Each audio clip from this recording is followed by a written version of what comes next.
भक्तजनों, माताओं, बहनों, सादर जय श्री कृष्णा। हमारे यूट्यूब चैनल पर आप सबका बहुत बहुत स्वागत है। मैं श्रावणी चौबे, आप सभी भक्तजन मेरा प्रणाम स्वीकार करें।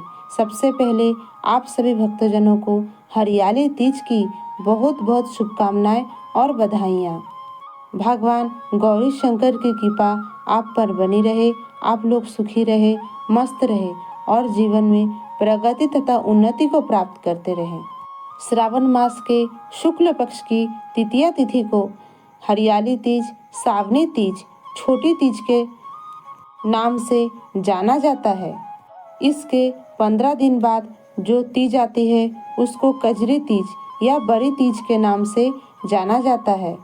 कुछ भागों में यही तीज भाद्रपद मास के शुक्ल पक्ष की तृतीया तिथि को हरितालिका तीज के नाम से भी जाना जाता है।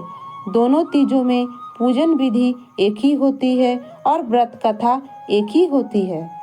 हमारे धर्म शास्त्रों में ऐसी मान्यता है कि माता सती के आत्मदाह के बाद भगवान शिव इस संसार से वैराग्य धारण कर लिए थे।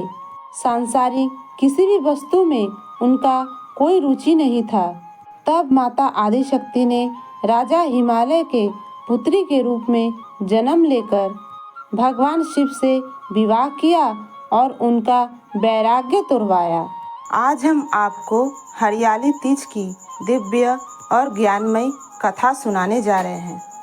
कथा को कभी भी बीच में अधूरा नहीं छोड़ना चाहिए।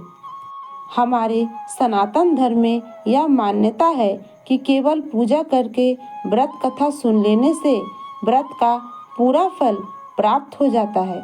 इसलिए आप सभी भक्तजनों, माताओं, बहनों से यही निवेदन है, इस कथा को अंत तक अवश्य सुनिएगा। बोलिए देवादिदेव महादेव शिव शंकर कैलाशपति उमापति महादेव की जय। गणाधिपति गणेश भगवान की जय। रिद्धि सिद्धि माता की जय। माता पार्वती की जय। कार्तिक देव की जय। नंदीश्वर भगवान की जय। श्रावण मास की जय।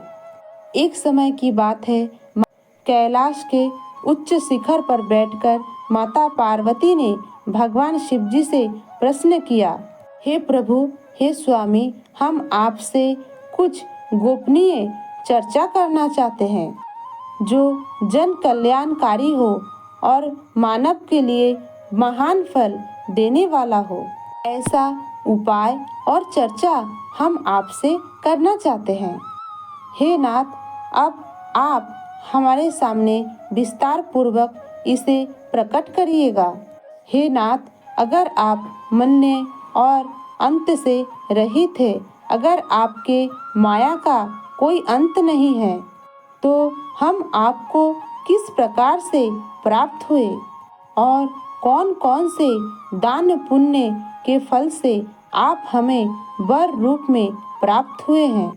तब महादेव कहने लगे, हे देवी पार्वती, सुनो, मैं उस उत्तम व्रत को तुम्हारे सामने प्रकट करता हूँ। वैसे तो यह गोपनीय व्रत पूरे श्रद्धा और भक्ति के साथ करने से महान फल का प्राप्ति कराता है। यह व्रत मेरा सर्वस्व है। इस व्रत को पूरे भक्ति भाव के साथ भक्त को धारण करना चाहिए। जैसे कि तारागणों में चंद्रमा, देवताओं में सूर्य, वर्णों में ब्राह्मण, पुराणों में महाभारत, वेदों में सामवेद, इंद्रियों में मन श्रेष्ठ है, उसी तरह यही व्रत उत्तम और श्रेष्ठ व्रत है। वैसे वेदों में इसका वर्णन विस्तार रूप से बताया गया है और इस व्रत के प्रभाव से ही तुम्हें मेरा अर्ध आसन प्राप्त हुआ है। अगर आज तुम मेरी अर्धांगिनी बनी हो तो इस व्रत के कारण ही बनी हो। जो स्त्री सुहागिन महिलाएं इस व्रत को धारण करती हैं, जो स्त्री इस व्रत का नियम पूर्वक पालन करती हैं और जो स्त्री पूरे विश्वास के साथ इस व्रत को करती है, इस व्रत का पालन करती है, उसे इस जन्म में अपने पति का लंबी आयु प्राप्त होता है और कभी भी उसके जीवन में वैधव्य योग नहीं बनता है, यानी कि वह स्त्री कभी भी विधवा नहीं हो सकती है। हे देवी पार्वती, सबसे पहले यह व्रत तुमने हिमालय पर्वत पर किया था। तब माता पार्वती बोली, हे प्रभु, किस लिए मैंने यह व्रत किया था, ये सब मैं आपके श्री मुखारविंद से सुनना चाहती हूँ। भगवान भोलेनाथ बोले, आर्यावर्त में हिमाचल नामक एक पर्वत है, जहाँ अनेक प्रकार की भूमि अनेक प्रकार के वृक्षों से सुशोभित है, जिस पर अनेक प्रकार के पक्षीगण निवास करते हैं और अनेक प्रकार के मृगगण वहाँ पर विचरण करते हैं, जहाँ देवतागण सहित आदि गंधर्व निवास करते हैं। यह पर्वत हर समय बर्फ से ढका रहता है और गंगा जी की जल की कलकल धारा यहाँ पर सदैव सुनाई देती है। हे देवी पार्वती, हे गिरजे, तुमने यहीं पर सबसे पहले व्रत किया था। यहाँ पर तुमने केवल बेलपत्र का भोजन करके व्रत किया था, कठोर तपस्या की थी।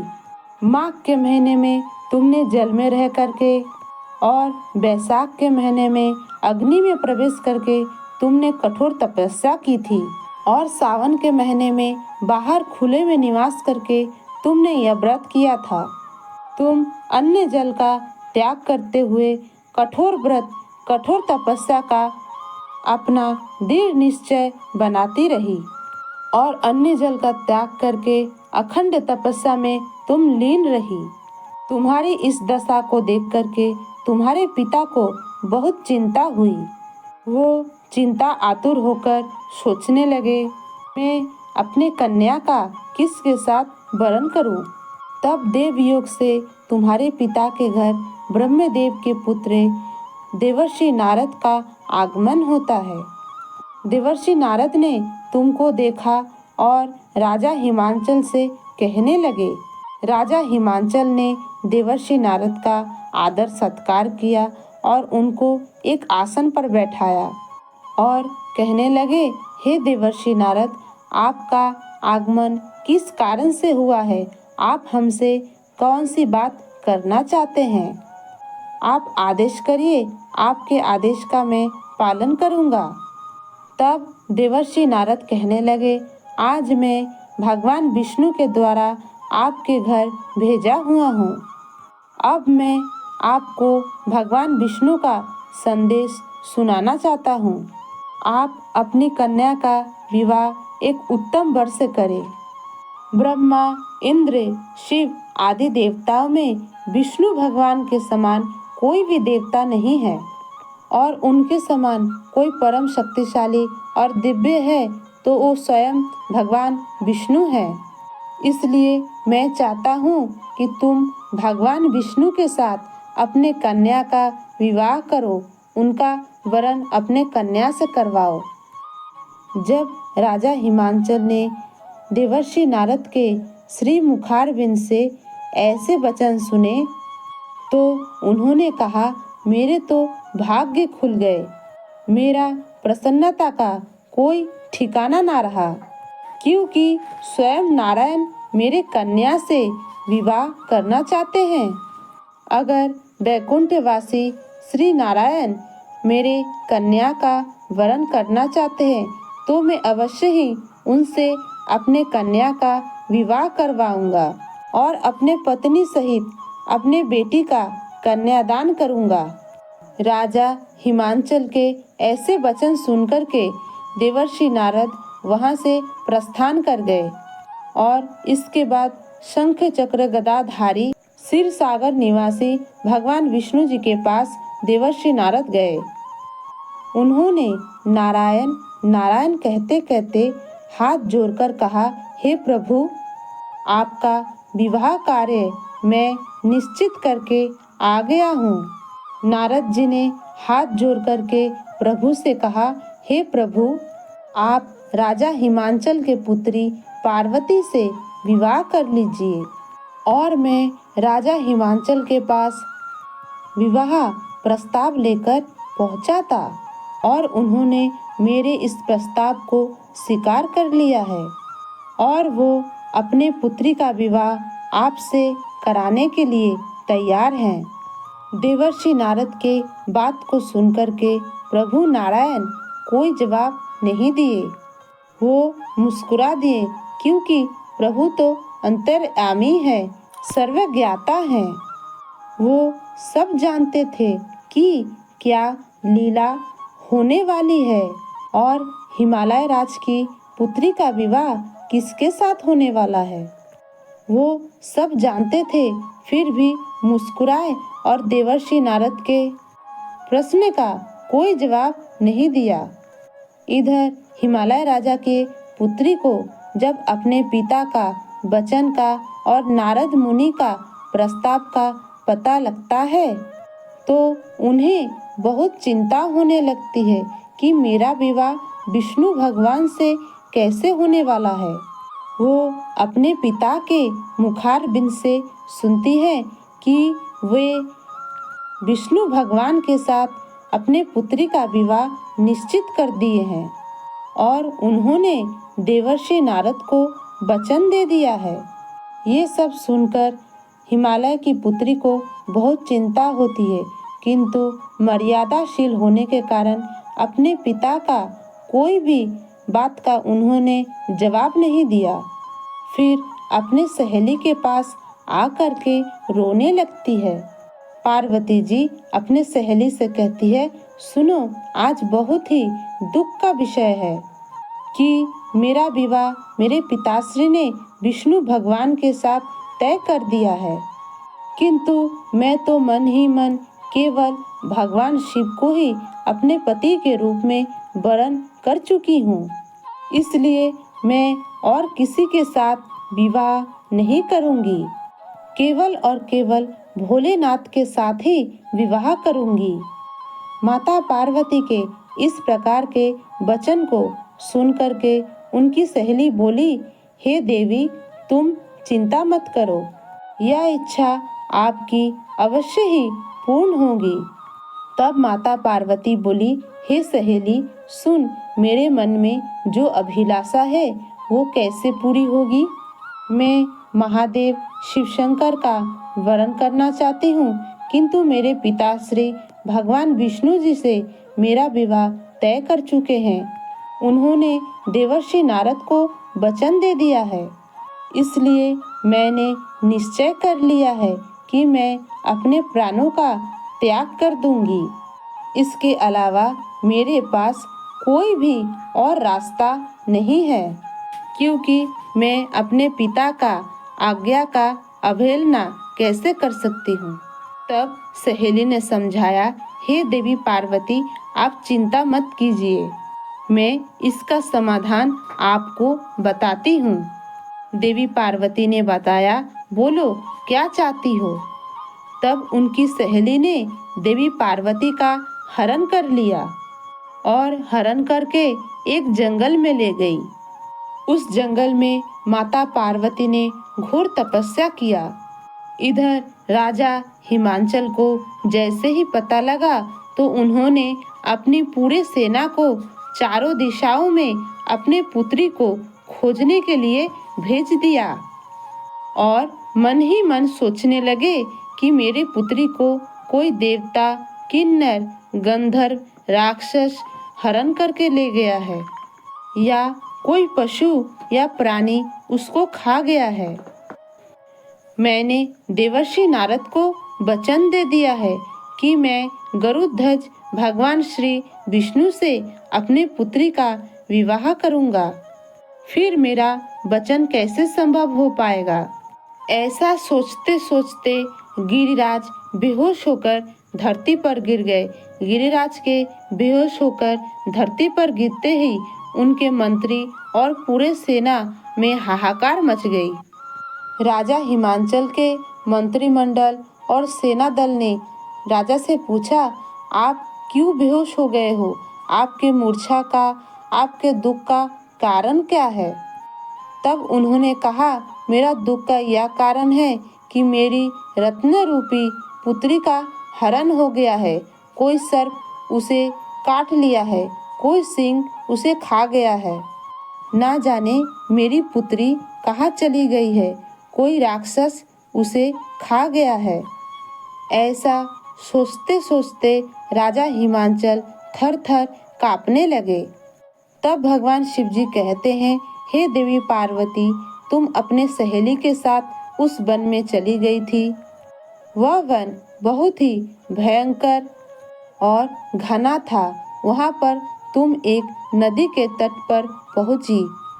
नदी के तट पर एक गुफा था जहाँ पर तुम अपने सखी के साथ प्रवेश कर गई, जहाँ पर तुमने अन्य जल का त्याग करके बालू रेती और काली मिट्टी का शिवलिंग बनाकर निरंतर मेरी आराधना करती रही। तुम्हारे इस कठोर तपस्या के कारण मेरा आसन डोलने लगा। मैंने अपने दिव्य दृष्टि को खोल करके देखा तो मुझे दिखाई दिया तुम कठोर साधना कर रही हो।